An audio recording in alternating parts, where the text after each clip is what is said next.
Hey guys, it's Baker Street time, so let's get into that hook, that saxophone lick. Goes like this. Part 1 of the hook. It's really important to get that, pick that note, slide it down by pressing down, keeping your finger pressed. Get some really nice sliding effects when you do that. And then pick that note back. Really emphasizes it. So the first part of that hook, I just hammered it then. Let's do it again. Let's do it again.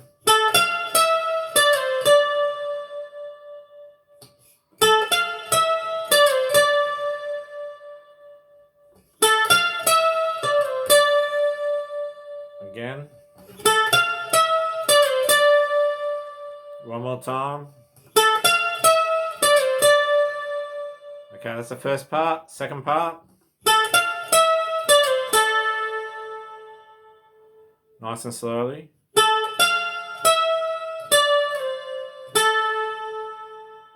Close up.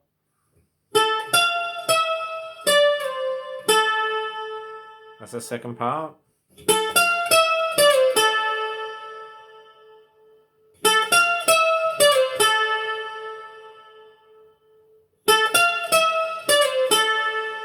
Okay, that's the part 2 of the hook, part 3 of the hook.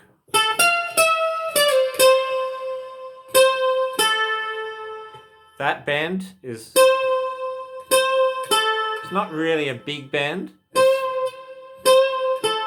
It's sort of just, it's achievable with your first finger if you so want to use your first finger. I'm quite comfortable with it. And so let's have a look at that part 3. Again. Whoops. Again. Again. So that's the third part. It can be quite tricky, as you saw the string just slipped under my fingers just then. So yeah, some people prefer to bend with the third, but I think you should learn to bend with all of your fingers. Okay, so let's do that third part slowly.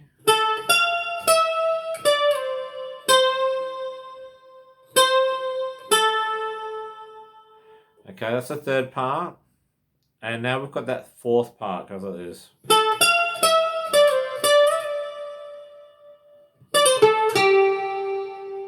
There's that little lick we've got at the end of it that we've written down. So let's do that fourth part again.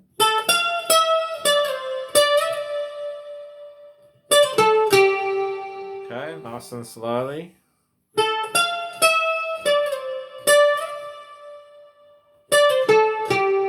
Again.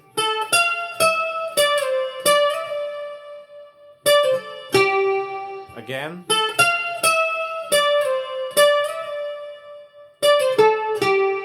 So what I'm doing there, I'm going.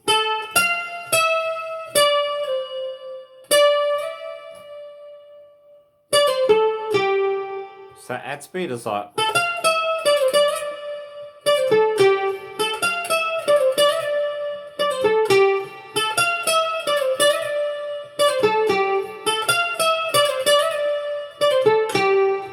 So once you've got all of those 4 parts, happening, and you've practiced them all individually, and you've got the timing right, what we do now is we just glue them all together.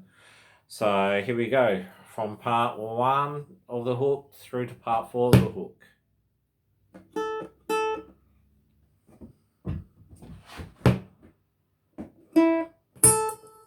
Alright, so here we go. 1, 2, 3, 4.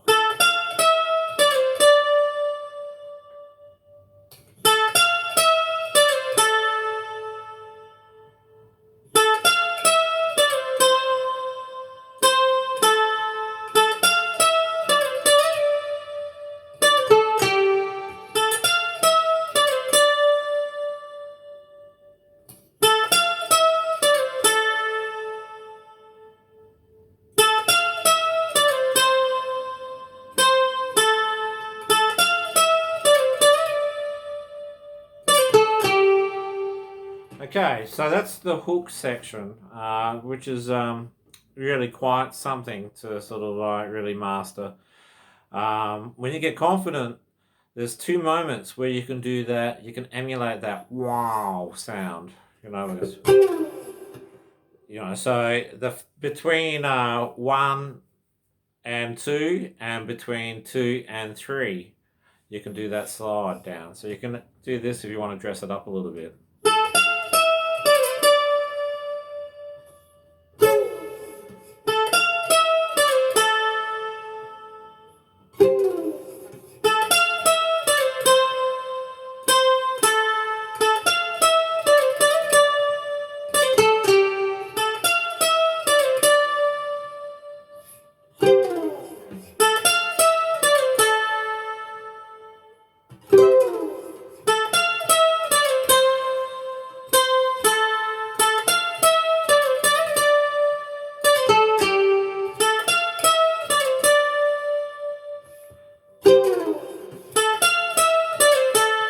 So yeah, you can.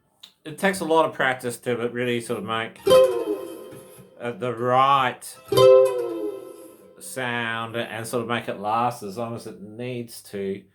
You could use your slide. You could go, and figure out just where you want to be when you do that slide. So in a situation where you've got like 3 players, I mean, I'll dedicate that slide bit to one of the players. That way you can do it where all 4 parts of that slide should happen and not just the 2. All right, guys. Now the chords. Now how you play the chords and how you play the song is entirely interpreted upon the limitless imaginations of all of us. So let's have a look at the chords. As long as we have the chords right, and know what we're doing, that's all that matters. So let's have a look at that D. The D sus, back to the D, and then it goes to A. So the trick with the D is using these 3 fingers to make a D, because when you're doing the D to D sus and back to A,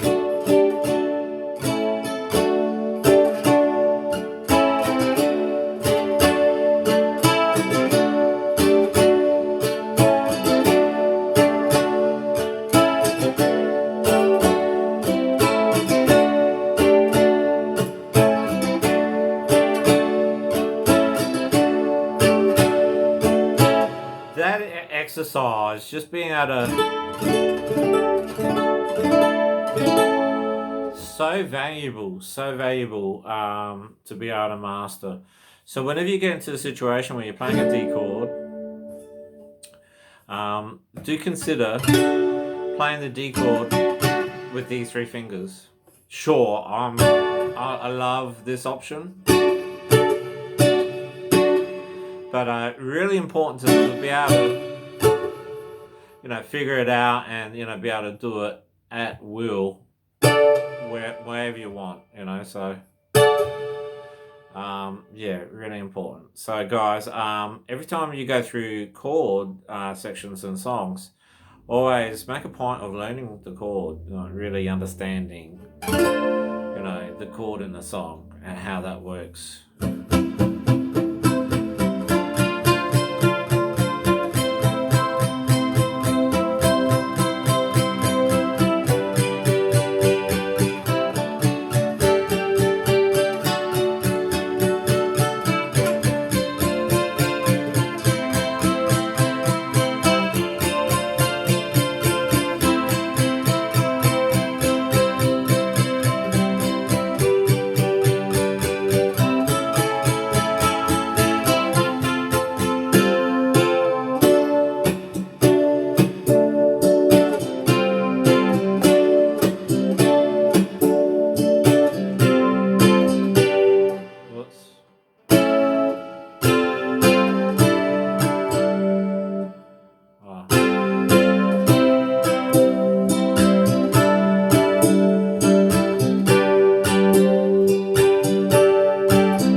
it's really important to have fun with the chords and really sort of like just play them over and over again and really sort of get comfortable with it and how you want to play it. You know, it's really important to develop your own techniques and styles and incorporate the lessons that you take from others and really, have the freedom to really sort of say, well, this is, I really prefer, and it's up to you how you play the song. I mean, like, how you prefer to play the song. You can just play it.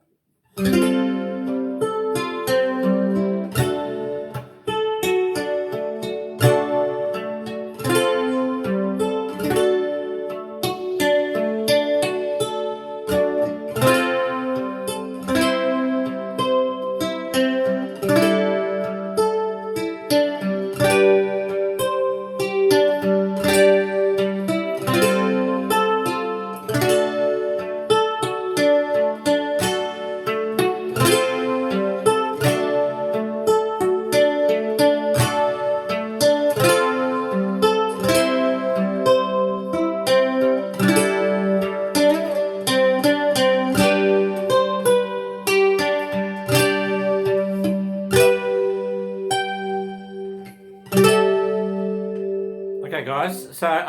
So just have a look at the chords, learn them all, learn the progression, turn the sheet over. Make a point of starting to do this, because what you're going to do is you're going to develop a really good ear for what sounds right, what doesn't. So do these things, and I will post another video on the verses and the intro shortly. Okay, catch you.